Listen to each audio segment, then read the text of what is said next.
কি এখন কি তোর ভাই 2টা টাকা দেবেন?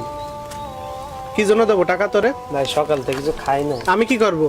ভাই 2টা টাকা দেন, কিছু কিনে খাবো। টাকা নেই, এখান থেকে যা। ভাই যে বিস্কুটের প্যাকেটটা রয়েছে। বিস্কুটের দিকে নজর চলে গেছে। জি ভাই দেন না। এখান থেকে যা, এখান থেকে যা, খাই না। এখান থেকে যা, দেন, এই এখান থেকে যা। বিস্কুটটা দেন। গা দে গন্ধ বেরাই। দেন ভাই, গরিব মানুষ গোসল করবা। এখান থেকে যা, তুই যা, এখান থেকে যা। না ভাই দেন না এই বিস্কুট। জায়গায় এখনো দাঁড়ায় আছিস? ভাই বিস্কুটটা দেন ভাই। আমি তোরে কি বললাম? দেন ভাই, খুব ক্ষুধা লাগে। তোরে কি বলেছি আমি? ভাই দেন ভাই, গায়ে গন্ধ ভাই, গরিব মানুষ না আমি, গোসল টোসল করতে। এখানে আমি একটু বসে থাকতে পারছি না তোর জন্য। দেন ভাই বিস্কুটটা দেন ভাই। আমি কিন্তু এখন তোর গায়ে হাত তুলবো, কিন্তু দেন ভাই বিস্কুটটা। আমি গায়ে হাত তুলবো। দেন ভাই বিস্কুটটা দেন না।